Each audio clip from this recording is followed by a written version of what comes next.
शुरुआत कर रहा हूं इस वक्त की सबसे बड़ी खबर के साथ। प्रधानमंत्री नरेंद्र मोदी जबरदस्त एक्शन में है। पाकिस्तान पर बड़ी कार्रवाई के पहले, पाकिस्तान पर बड़ी कार्रवाई से पहले 4 घंटे की मैराथन मीटिंग हुई है प्रधानमंत्री नरेंद्र मोदी की। सुबह भी मीटिंग्स का दौर चला और उसके बाद शाम को अचानक प्रधानमंत्री नरेंद्र मोदी अपने कार्यालय यानी पीएम ऑफिस पहुंच गए। शाम 5 बजे से पीएम मोदी ने बैक टू बैक मीटिंग्स की हैं। हालांकि इसमें जो सीबीआई के नए डायरेक्टर को चुनना है उसकी मीटिंग भी शामिल थी, यानी प्रधानमंत्री देश से जुड़े हुए जो तमाम मसले हैं उनको भी देख रहे हैं, उन पर भी काम चल रहा है। राहुल गांधी भी पीएमओ पहुंचे थे, वहां उनके साथ भी बैठक हुई है। और इस बीच पाकिस्तान पर एक्शन को लेकर भी ताबड़तोड़ मीटिंग्स का दौर चला है। राष्ट्रीय सुरक्षा सलाहकार अजीत डोभाल भी पीएमओ पहुंचे थे, यह भी बड़ी खबर आ रही है। यानी लगातार मीटिंग्स का दौर चल रहा है और प्रधानमंत्री कार्यालय में लगातार 4 घंटे से ज्यादा कहा जा रहा है कि लंबी मीटिंग्स चली हैं एक के बाद एक। नरेंद्र मोदी की लगातार मीटिंग से पाकिस्तान में हड़कंप मचा हुआ है। बड़ी खबर यह आ रही है कि ब्रिटेन के सामने पाकिस्तान गिड़गिड़ाया है। भारतीय प्रधानमंत्री क्या कर रहे हैं वो तो आपने देखा, लेकिन पाकिस्तान के पीएम शहबाज शरीफ ने अब ब्रिटेन से गुहार लगाई है। ब्रेकिंग न्यूज, पुतिन और पीएम मोदी के बीच फोन पर बातचीत हुई है। आतंक के खिलाफ लड़ाई में भारत के साथ रशिया खड़ा है, यह पुतिन ने कह दिया है। और सबसे बड़ी बात जो पुतिन ने कही है कि आतंकियों और उनके समर्थकों दोनों पर एक्शन हो।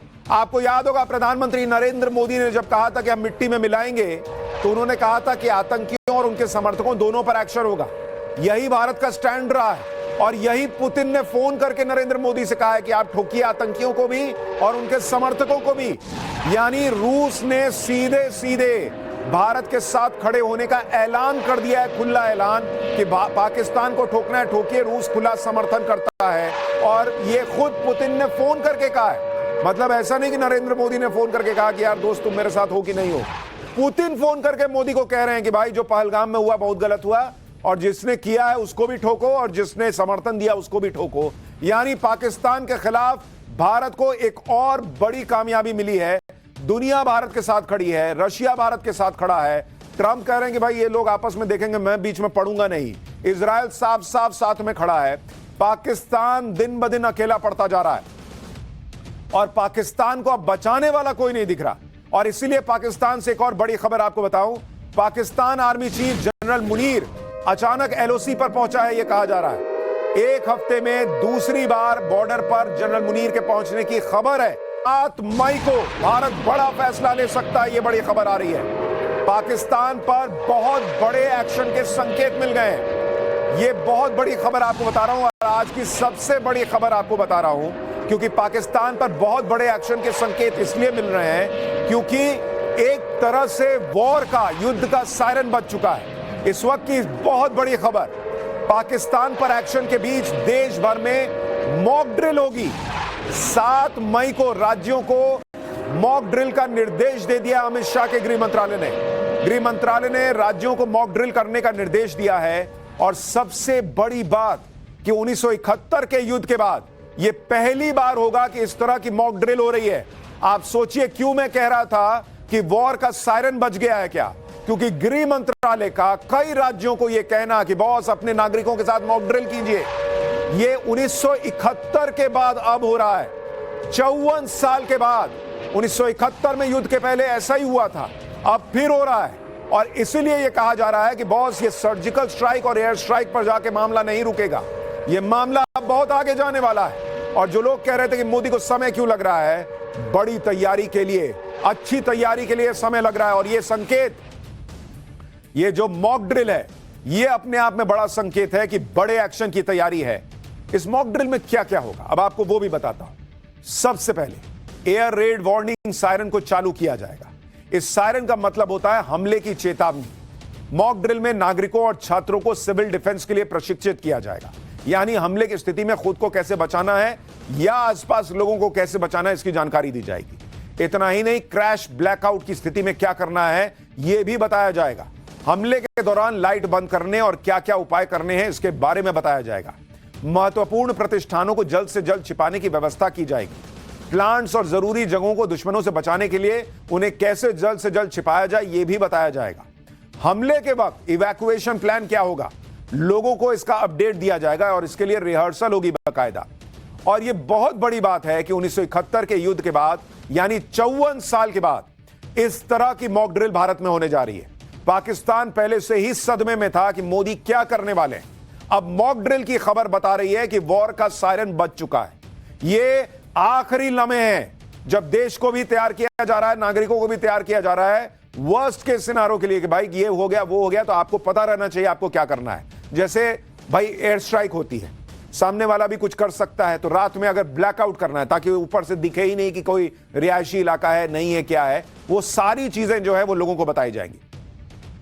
मॉक ड्रिल में और क्या क्या होने वाला है, सिर्फ नागरिक ही नहीं सेना भी कैसे ड्रिल कर रही है यह भी आज आपको दिखाऊंगा। लेकिन पहले मॉक ड्रिल की एक झलक देखिए।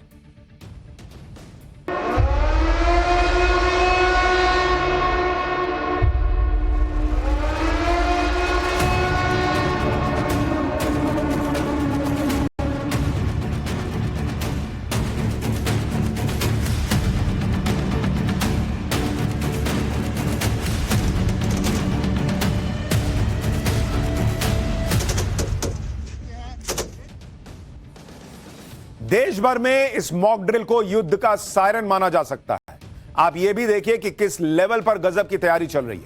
आज नागरिकों की सुरक्षा के लिए मॉक ड्रिल के निर्देश आए हैं। उधर तीनों सेना पहले से ही अपनी ड्रिल कर चुकी हैं और लगातार कर भी रही हैं।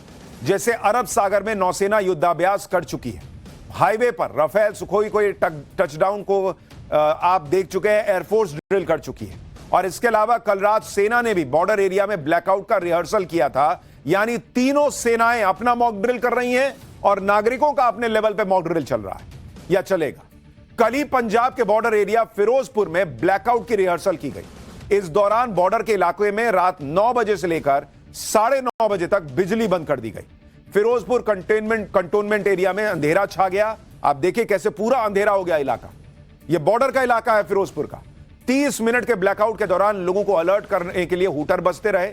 इस ब्लैकआउट को लेकर कहा गया कि एक रिहर्सल है। ऐसी रिहर्सल युद्ध की तैयारियों के बीच होती है बॉस, और इसीलिए हम कह रहे हैं कि क्या वॉर का सायरन बज चुका है। जब इस तरह से तैयारियां चल रही हैं तो यह सब माना जा रहा है कि अब जो एक्शन होगा वो सर्जिकल स्ट्राइक और एयर स्ट्राइक से अलग लेवल पे जाने वाला है। यह बड़ा एक्शन इसलिए भी तय है क्योंकि नरेंद्र मोदी चुपचाप पर्दे के पीछे लगातार काम कर रहे हैं। लोग कह रहे हैं कि पहलगाम हमले के करीब 2 हफ्ते बीत गए, भारत ने अभी तक पाकिस्तान के खिलाफ कोई सैन्य एक्शन क्यों नहीं लिया। कई लोगों को लग रहा है कि पीएम मोदी इतना वक्त क्यों लगा रहे हैं।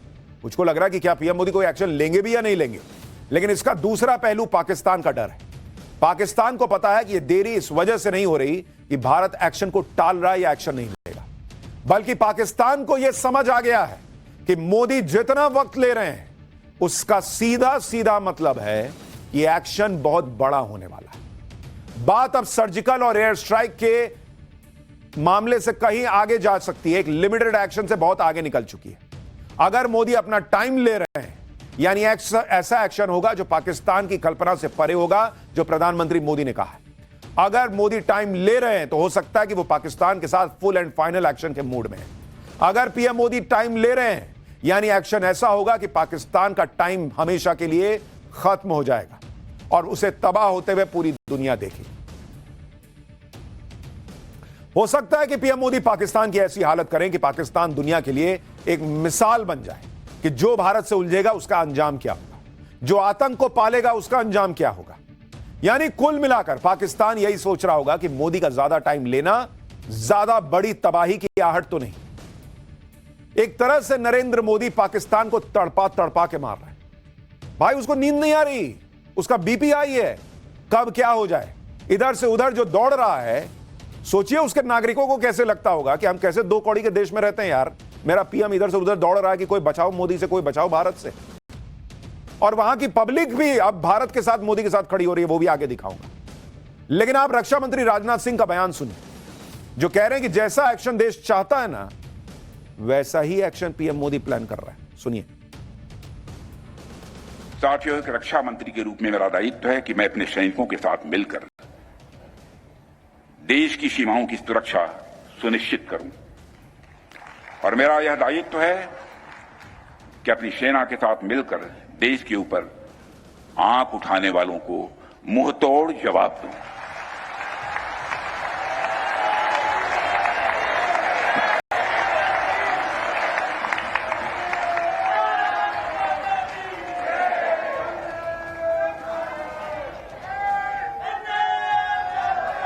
और आप सभी हमारे प्रधानमंत्री श्री नरेंद्र मोदी जी को अच्छी तरह जानते हैं।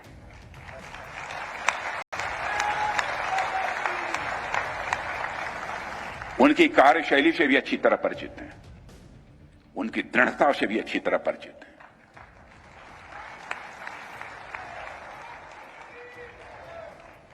जोखिम उठाने का भाव किस तरीके से उन्होंने सीखा है अपने जिंदगी में, उससे भी आप अच्छी तरह समझते हैं। मैं आपको आश्वस्त करना चाहता हूं कि प्रधानमंत्री मोदी जी के नेतृत्व में जैसा आप चाहते हैं वैसा हो कर रहे हैं।